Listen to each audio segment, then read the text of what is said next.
Yo, peace, man. You at the humble abode, man. Right now, and pretty much on this joint here, I'm gonna do pretty much my favorite front course of all time. You know what I'm saying?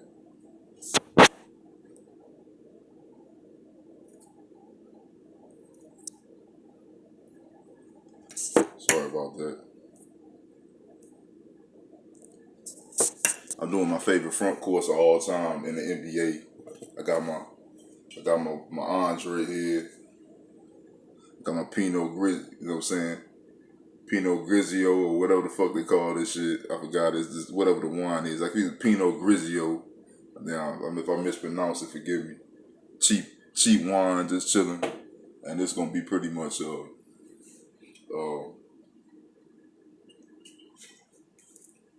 this is gonna be my NBA kind of like a little pro podcast for the Instagram TV. Um, we're doing my favorite front course of all time. First and foremost is gonna be the Celtics, man. And like I said, I'm one of these dudes. I'm a big you know, I'm a big hip hop head, but I'm a big basketball fanatic. I watch NBA hardwood classics and all that all day. It's pretty much me. I've been like that since I was a kid. But the hardwood classics, that's why I can pretty much give you an in depth on like certain teams and stuff. I'm not saying that stuff because it's trying to sound intelligent. I just watch these games all the time, so it's like but off top, the Celtics front court is, you know what I'm saying, it's right there. And this is like in no particular order, but this is just right off the top of the dome. My favorite front courts of all time. Let's go off top immediately. With the Celtics, of course, Bird, Parrish. You had Bill Walton, even though, you know what I'm saying, you had Bill was at the end of his career, but Bill was an extremely skilled center. And also in this front court is pretty much also what they bring to the table in terms of defense, skill set, rebound, and blocking shots, the whole nine. So yeah, definitely Bird, Parrish, McHale. You had the guy Cisic. He used to come in and hit jump shots here and there. When he got a little time, he was a pretty you know what I'm saying, he was a good shooter. You had Cornbread Maxwell, was a real good player. Really good player. Was the MVP of the '81 NBA Finals and stuff. Real good player. You know what I'm saying? Definitely. You had McHale, one of the 50 all time. Purse, I think, he was one of the 50 all time. Bird, of course, is one of the 5 greatest players and probably the most skilled 6'9", 6'10" player of all time. I'm talking about skill, which means passing, dribbling, and shooting, not jumping and athletic ability. Everything that's more cerebral and based upon skill. Bird might be the most skilled. I think he's right up in that range of Durant. Durant's on his heels. And there's a few other guys, man. If I forget, man, forgive me.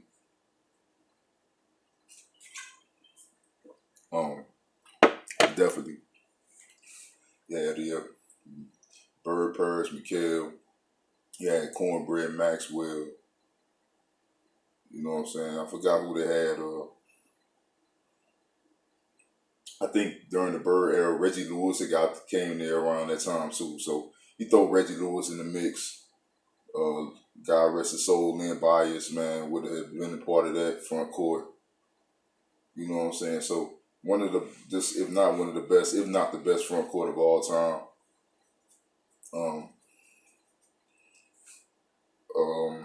Let's go number 2. That Lakers group, and like I said, I'm coming off the dome, so I'm not doing another 1, 2, 3, 4, 5. My Lakers, not my, but the Lakers.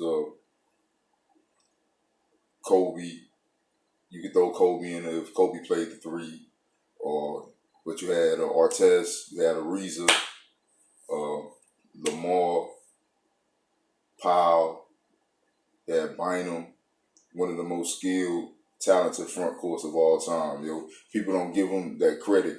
Don't give them dudes that credit, but they were easily one of the most skilled front courts of all time. Lamar Odom is one of the great big man talents, man. He kind of was a disappointment. He had a great career, but Lamar was a disappointment in a way because he could do so many things. and he was such a good player. But he was one of those guys that had the talent, but he was more of a role guy, and his skills set fit in as being a role guy and being I think he was a multi-time Sixth Man of the Year. So you know what I'm saying. Powell is one of the most underrated. He's a future Hall of Fame. So you know, Powell's a future Hall of Famer. Bynum, if it wasn't for the knee injuries, would have been one of the more dominant big men if he had kept himself in shape, and then the knee injuries pretty much took him out the box.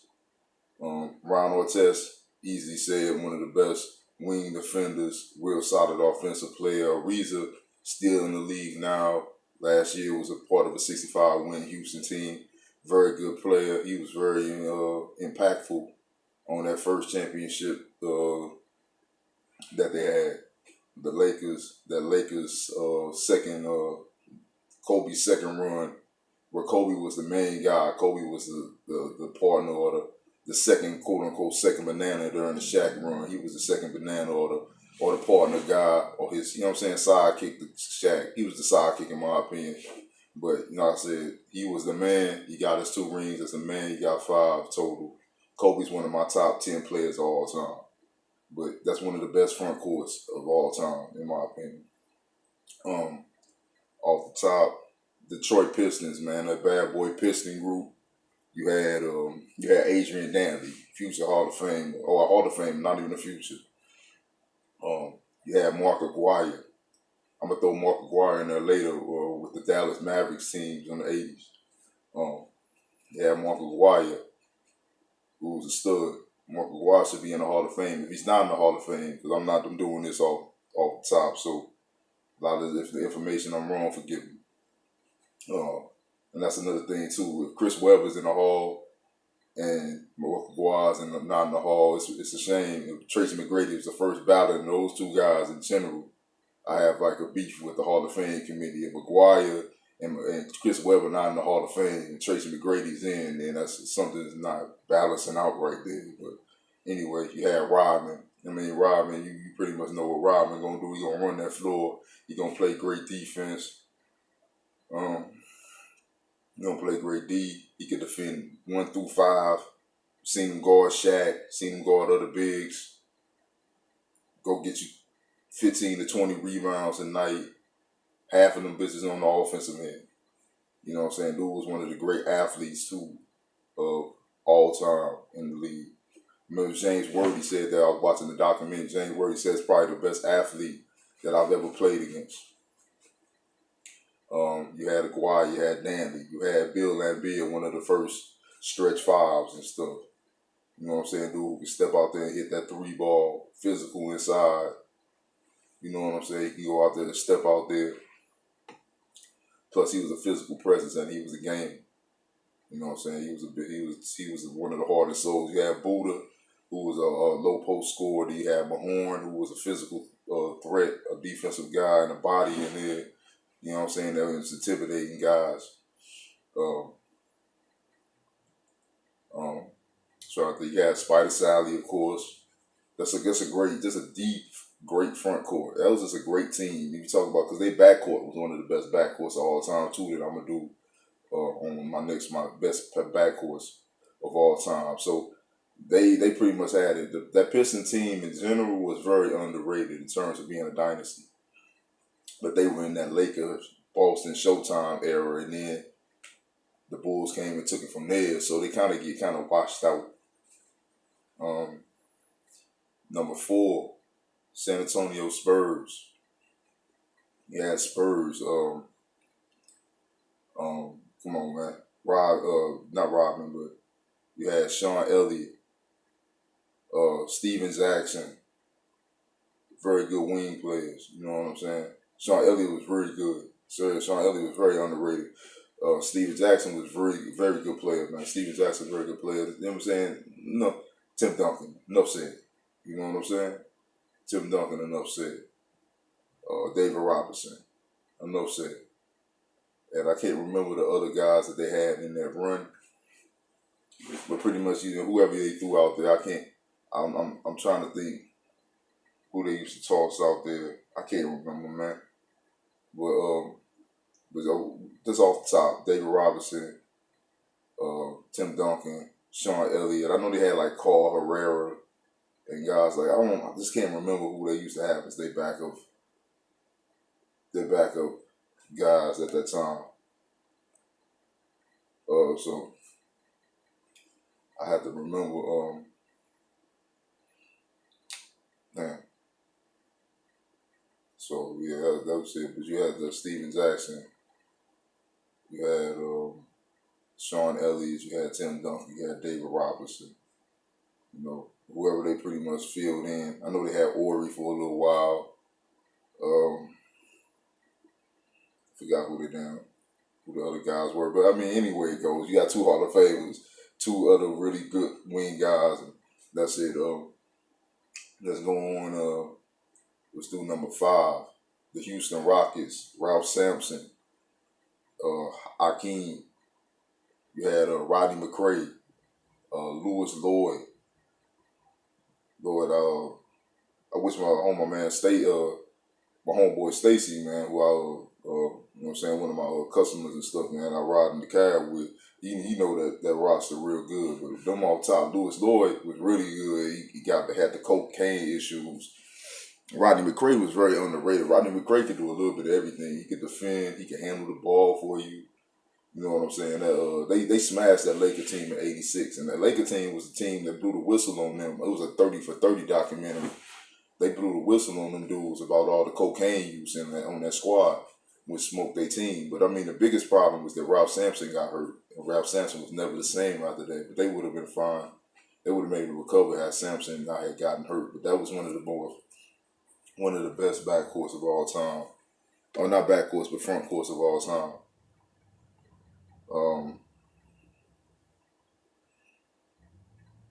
Let's do off the top. Throw Mark Aguirre and their name in there again. That Dallas Maverick team in '88 that lost in the Western Conference Finals. You had Aguirre. You had Roy Tarpley. You had Detlef Schrempf. You had Sam Perkins. You know what I'm saying?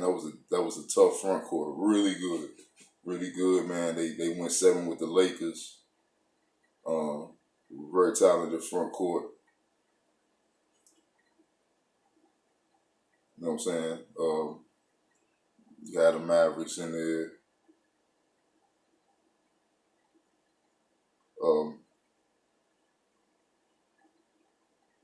Also, you throw in there, like, for right now, you throw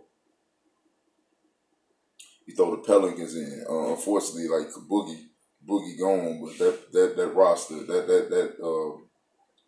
that group was tough, yo. That group was tough. I mean, Anthony Davis got a chance to be one of the.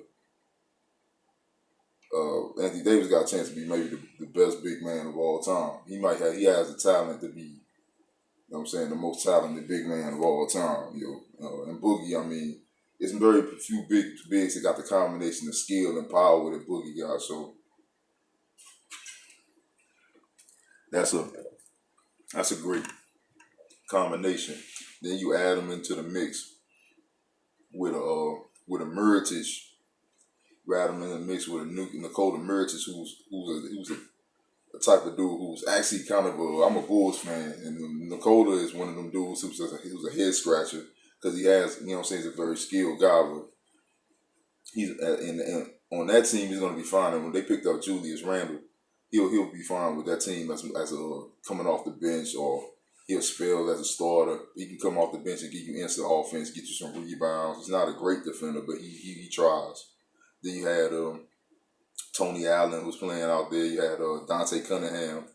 Them guys, that was one of my better backcourts. But I guess I'm just throwing them in there just because of AD and Boogie. If they had stayed together, that would have been a powerful combination. Trying to think. Let's keep it rolling. That 99-2000 Portland squad had a devastating front court. That front court was beast. That front court was beast. When you had a Sabonis who was very skilled, big body, could step out, pass, very skilled. Used to give Shaq a lot of problems. Rashid, who was one of the best power forwards of that era, and most of the power forwards that played against him said he was the hardest forward or guard. I know Duncan and KG said it for sure. Duncan and KG said it for sure. You had Brian Grant. You had Steve Smith, who was a guard / small forward, shooting guard. Scottie Pippen, shooting guard / small forward. Bonzi Wells, shooting guard / small forward. We had Stacey Augman. That team was tough, yo. They didn't keep them together long enough. But they choked away that NBA Finals Game 7, which shows you, like, I love Scottie, but Scottie was just not that guy when it came to being a closer like that. And Rasheed Wallace either. Both those guys. Rasheed Wallace pretty much, I remember watching that series. Rasheed Wallace destroyed the Lakers pretty much for 6 games, 6 3/4 of games. And that fourth quarter, for some particular reason, them guys just, I don't know if it just, they got the tension, the pressure kind of got to them, but they kind of tensed up. From my knowledge, I had to watch that game again, but I just remember watching them when I was younger, and they just all them dudes kind of folded up. Yeah.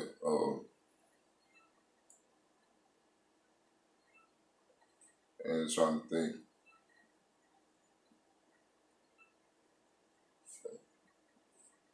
Give me a second.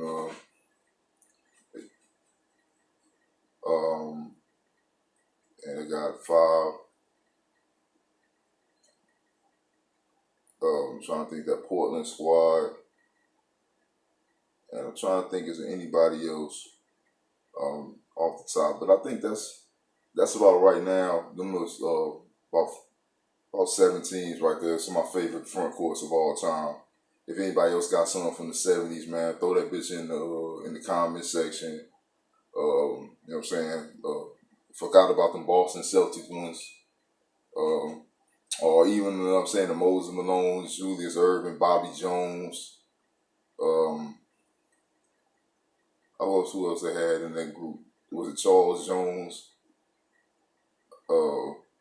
Even Barkley it was kind of after their run was over, but you know what I'm saying? Julius Erving and George McGinnis. It's quite a few, man. Or you take it here, you take it to an earlier time. You had even the Pistons squad, who had like Chauncey and Antonio McDyess and Ben Wallace and Rasheed. It's a lot of them, man. But I'm just going off the dome with it for sure. Even them Seattle Sonics, or the Denver Nuggets had Mutombo and LaFonso Ellis, Bryson Daly, Brian Williams. They had a lot of, you know what I'm saying? It's a lot of great, real talented front courts, man. So, man, peace, man. I appreciate y'all. And we're going to come back next with some of my favorite backcourts of all time, man.